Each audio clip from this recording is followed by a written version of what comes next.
The world needs at least $57 trillion to solve all the nearly infrastructural problems related to urbanization. That is according to one prominent statistic provided as 2030 is getting nearer for the achievement of the Sustainable Development Goals. Hello and welcome to Globe Watch with me, Charles Obuni, Ed from the United Hotels here in Yaoundé, Cameroon. And you understand, urban development is my subject of discussion today as I discuss it with the United Nations Program for Human Settlement and Habitation Africa Regional Director in Cameroon on a visit.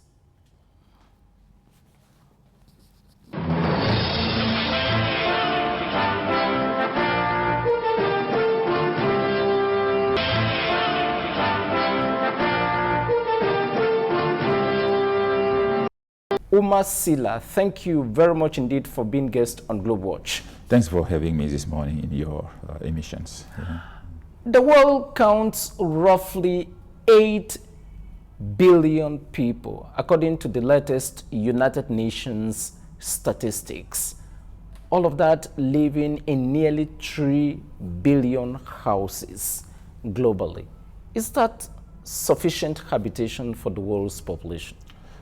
Thanks for raising this very important point. I think you said it all. The trend of urbanization we are seeing in Africa, population gonna double in the next years by 2050. I think so. It's clear that we'll have 2 out of 3 people living in cities, globally speaking. And this trend will be more acute in Africa because today we are 700 to 800 million living in cities. By 2030, Africa will reach what we call the urban transition, which means that majority of its population will live in cities in urban setting. And the prediction is saying as well, by 2050, Africa will reach 1.3 billion people, which majority and composed by youth and women specifically. Of course, this will come some consequences. Where are we going to put those people in terms of housing, as you mentioned it? I think there's a mismatch today between the delivery and the production of housing and the trend of population we are seeing globally speaking, not only Africa. And today, to let you know, the housing crisis is not only in Africa, Europe, America, they are all putting provision to make sure we are accelerating and doubling the production of housing. And we cannot talk about housing without talking about other services, basic services. Now we are facing water scarcities in many parts with climate change issues. But also transport system, how to make sure these people, I mean, we have seen such a pressure now in India, in some country in Asia, when it's come to transport system, what kind of transport system should we put in place? This is a valid question, and I think that as you profile it properly, it is good to put this trajectory in the context of Africa to see what are the challenges this rapid urbanization will come with as well. Absolutely. As we speak, there are roughly 10,000 cities and towns plus in the world, and Sustainable Development Goal number 11 talks about sustainable cities and communities. When you look at the trajectory to 2030, as you indicated, are you sure that we will achieve that when some data says that for that to be achieved, we need annually between $3 to $4 trillion to fill that gap? I think for decent cities. To be honest, we are facing some challenges on achieving this goal 11 and others goal, because as you may know it, this SDG has been pulled back by many factors we are seeing. I mean, recently we came out of the COVID-19, which was quite a major, setback. The world disrupted all disrupted the normal functioning everything. of life. And now you have climate change as well, which is disrupting. Today, I can see 70% of cities in Africa are facing the brunt of climate change, whether it is flooding, heating, or destruction, of property and others. And this has a huge economic values, and a burden on the fiscal system in the countries. And lastly, we have the financial crisis we are facing today. I think all these elements will be putting on hold, if you want, this SDG 11 others indicators. And recently, I think last week in Uganda, there was this Africa Sustainable Development Forum. there was quite a thorough review on where we are and what are the challenges. And the whole question is now how to accelerate with the remaining time the implementation of SDGs, whether it is 11 and others. As long as 11 is concerned, as UN Habitat, I think today we develop our new strategic plan, which is more focused because we need to be strategic and to be, very focused and narrow orientation to be able, we can demonstrate that it's possible at least to reach few of those indicators. Today we are looking at housing, as you mentioned it. We are looking into land. We are looking into basic services. Those are some elements we are looking. And we are working hardly with African countries and globally speaking as a country to put in place systems and practices to help them really anchor those SDGs, National Development Plan. And this comes with programming and financing, of course. And the strategy we are taking is to unlock the finance at the local level to allow cities and municipalities to be able to sustain, but also to finance their need when it comes to basic services, when it comes to service delivery, when it comes to transport and others. That's the trajectory we are taking, and this will do it as well in coordination and in collaboration with other sister agencies. Of course, we have seen the challenges, but this doesn't mean that we give up. And we have to pursue our goal and work with different stakeholders, local government. And you may heard this outcome of the Summit of the Future was held in New York last year in New York, and where the role of local government has been recognized, because when we talk about SDGs, where it's going to happen is at local level. That's why we are fostering our collaboration with local authorities, with municipal authorities, with mayors, with cities, to make sure they have the technical support to localize those SDGs. You are greatly working with communities, with villages, with local leaders across the chessboard ever since you were created as a United Nations agency in 1975. When you look at the world today, how do you evaluate the mission of UN Habitat? Two factors to evaluate our mission. First of all is what has been done in the past. I think UN Habitat role has been very important and very catalytic on bringing awareness, but also in supporting policy on the issue of urbanization. If you look at many countries in the world benefit from the support of UN Habitat, and today many of them are in a good place to be able to put in place progressive reforms come to urbanization. I think if the UN Habitat doesn't exist, it has to be created today, because as you may see it, we have so many factors triggering and accelerating this urbanization pattern. Okay. Look at Cameroon as an example. Cameroon, by 1980, the population was 30% living in cities. By 2023, we have 58% of population living in cities. And by 2050, you'll get 78% of all population of Cameroon living in cities. What we can do to anticipate this urban growth. But also, let's take another paradigm, because it's not only challenges coming with urbanization. If you look at the contribution of cities in GDP, in economic development in other countries, you'll be amazed. It's 80%. Even in South Africa, the contribution of Cape Town and the contribution of Johannesburg in the national GDP is more than 70%. For us, we need or Cairo or New York. Or exactly, Cairo of New York, those big cities, France and others, I name them. Yeah. For us, we need to look at our planning process. We cannot let cities sprawl like that. That's why we are fostering and re-insisting in the clarion call for member states and for cities. Plan your cities. Guide the establishment of your cities. Guide how population spread. Because if you miss this point, that's how you're going to get informalities. You may see it in many countries. Informality today in Africa, 56% globally of urban population live in informal settlement, because we fail on planning and enforcing plan and policy in cities. When you have been operating ever since creation in plus 70 countries around the world, and one of your key mission statements is urbanization, ensuring a sustainable urban development policy for countries.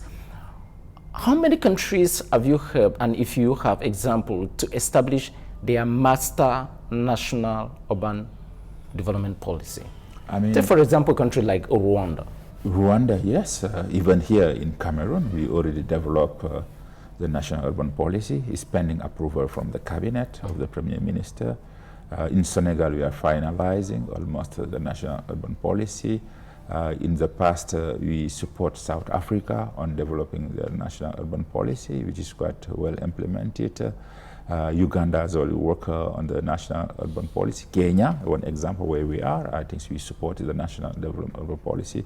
But for me, what is important is going from this aspiration to practices, and that's what something I want to stress out. Okay.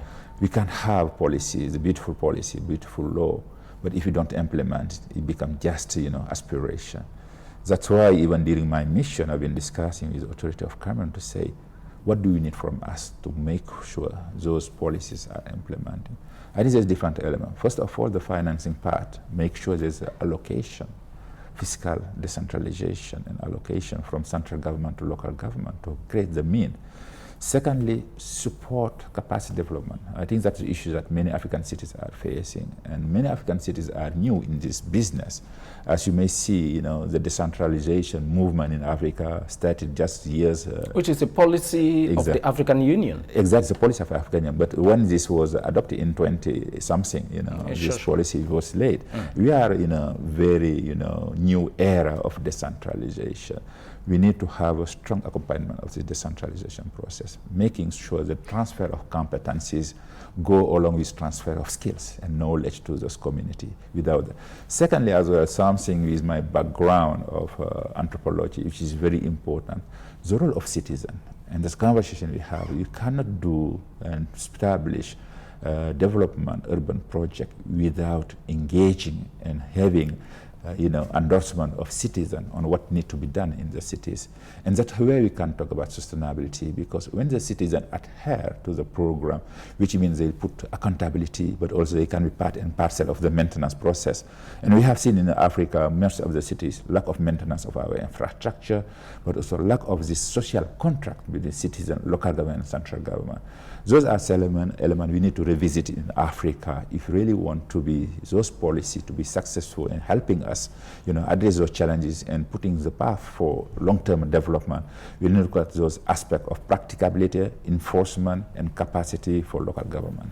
Yeah. You talk a lot about local development, and you insist too much about Africa. What do you see today in Africa as the greatest challenge to decent housing, to decent urban policy, and to the work that you do to accompany the government, the support that you give? Because one of the key features of our cities in Africa, be it Yaoundé, be it Lagos, be it Abuja or Nairobi or Kigali, may be an exception, is that there is this issue of urban slums. You can even go to Nairobi, where you are headquarters. What actually are you doing to remove these villages in the cities syndrome? No, of course, in Africa, I think we are far of resolving. We have a deficit of housing, as you mentioned, in Africa, and while we have this exponential increase of population.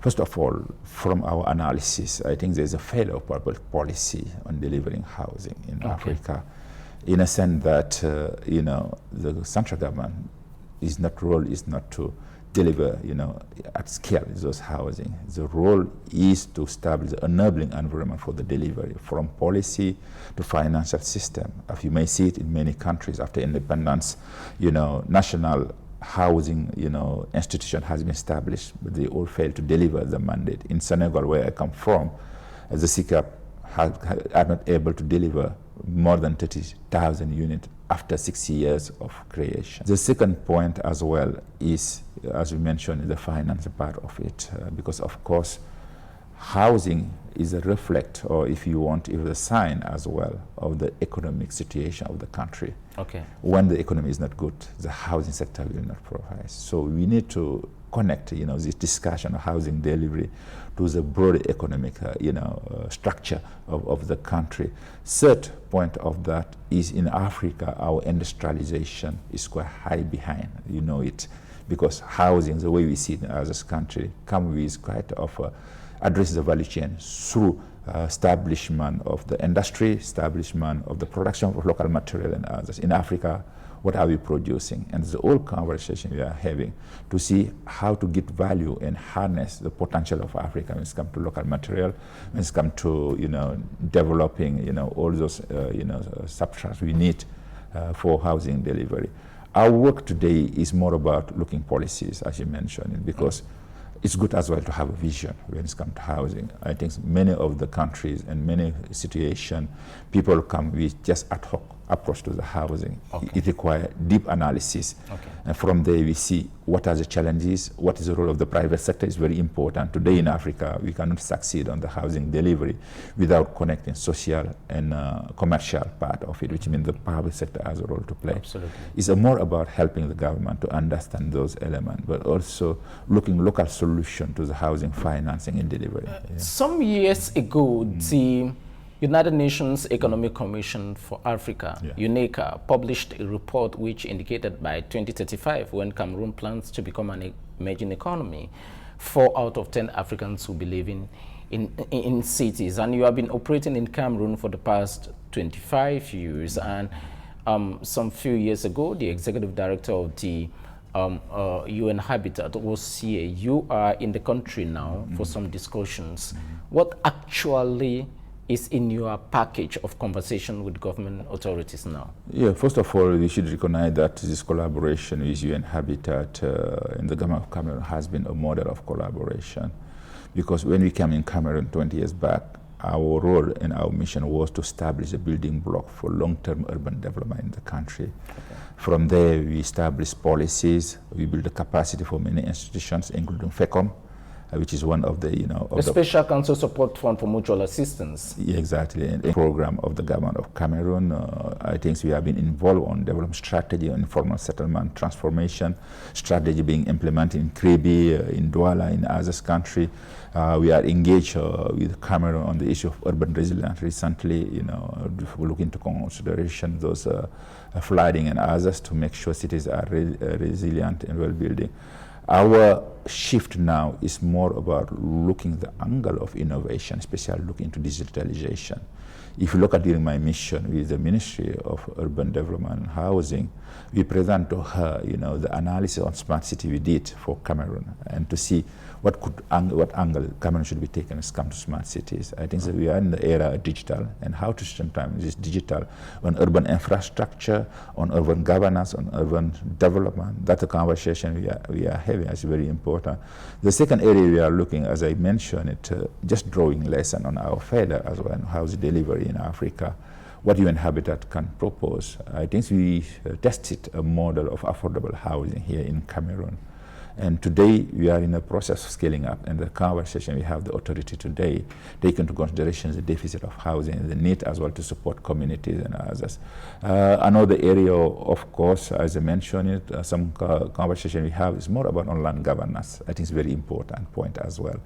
As long as we do not address the issue of land governance. Of course, that is the primary resource. If you don't have land, there will be no urbanization, and if nothing is streamlined in terms of legislation, then there will be some chaos at certain levels. Definitely. That's something we are exploring now with the government of Cameroon, how we can support, the land reform for more efficient cadastral system, more efficient land information system, but also a protection of citizen land right. It's very important.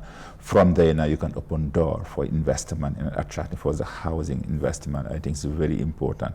Those are some areas we are looking, and I think in the coming day we'll be able to frame, this new partnership in a way that they can respond to emerging challenges in the country. Yeah. One of your ways of materializing your mission in most countries is that you are a technical partner in most operations, like ensuring the Green Cities Award or Good Practices Award for Sustainable Development, and awarding cities and communities, councils that are quite clean, that are greener, that fall in line with UN mandate obligations.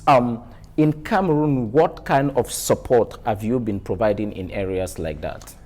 Let me tell you how much I'm impressed by the move we are seeing in Cameroon on this competition we are seeing. For clean cities. For clean cities. And yesterday we launched the award from FECOM as well on innovation for cities.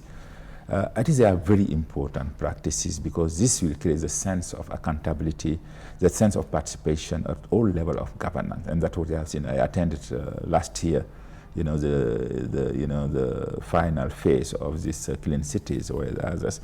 I think it's a way of creating a new form of citizenship in Cameroon. When people see now they are able to take care of their neighborhood, they are able to take care of their citizen, and people understand what they are getting from their leaders, that's where participation of citizens become useful and they will be able to pay taxation and others. That's something we have been supporting. I think UN Habitat has been behind all those initiatives. And let me tell you that this has been being copied by many countries now, even Senegal, where I come from now.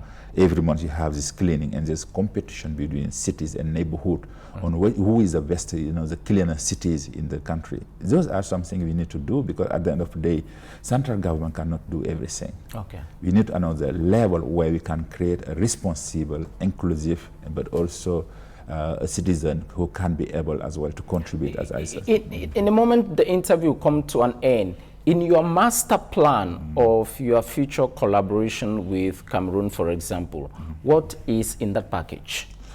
Today, I think, as you mentioned it, we need to look at the challenge of climate change. How we can build resilient and what we call climate-sensitive cities on that. That's why we are thinking, and we have done it already, our way of planning cities. So we have been presented during my mission the new project on green cities and land governance from the government, and I think they are including those climate sensitivity issues now on the urban planning part. This is fundamental for us. The second element for us, which is important, as mentioned, the smart city part, to see how to streamline, because we need to be realistic when we talk about smart cities. We cannot be looking into looking into the cost and others, how to go incrementally to the smart city concept. I think is very important. And secondly, the financing element of it. And when it comes to financing, it's all across housing, basic services, green infrastructure and others. It's just about working with the government of Cameroon on the model of attracting more financing for cities, not necessarily from central government, but enhancing, for example, local revenue system. For me, those are three areas that we can be very fundamental in the implementation of the national urban policy for Cameroon. One of your flagship programs is the World Urban Forum, which the UN Habitat runs to check what is happening in the world.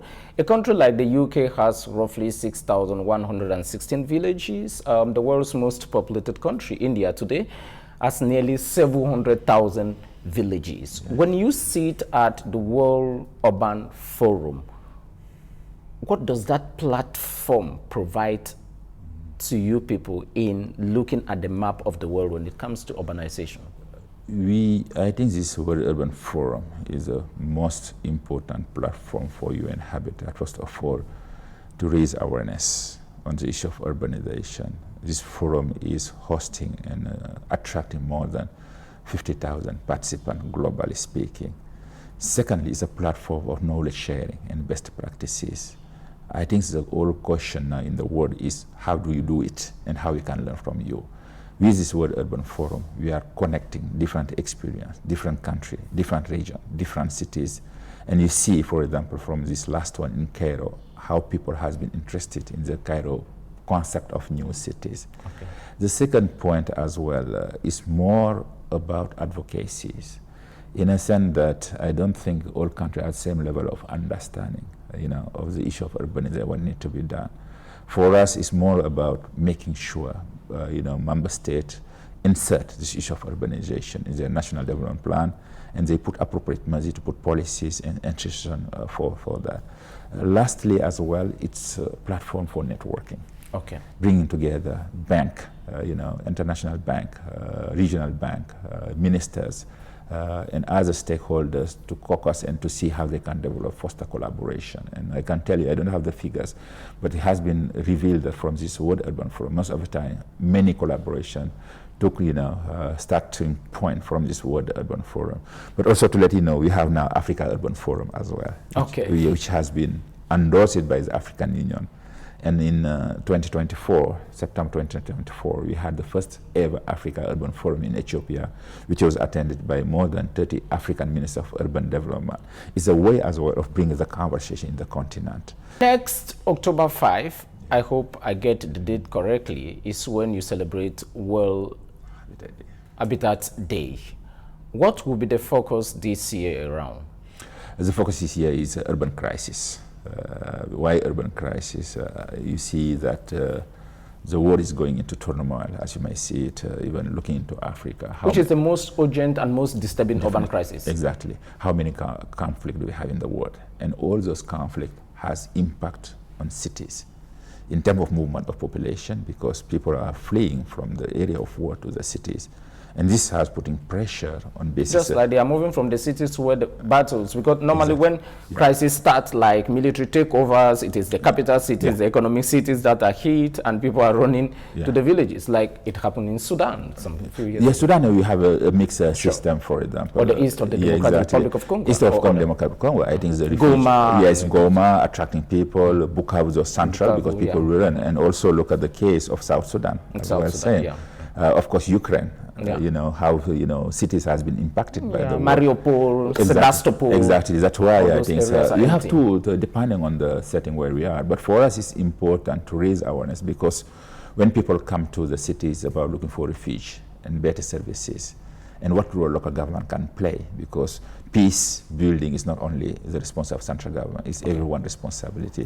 That's why this year we want to bring a conversation and also raise awareness on the role of local government on sustaining peace, but also responding to the need of migration, of displacement of population. And with that, we conclude the interview. Senegalese-born Oumar Sylla, the Africa Regional Director of the United Nations Human Settlement Program. Thank you very much indeed for being guest on my program. Thank you again for having me, and we look forward to working out together, on this raising awareness and spreading the message of importance of urbanization for Africa, which is my first concern, and globally speaking. Thank you so much for your time. We are together. Thank you. On est ensemble. On est ensemble. Voilà, exactement. On est ensemble. Shukran.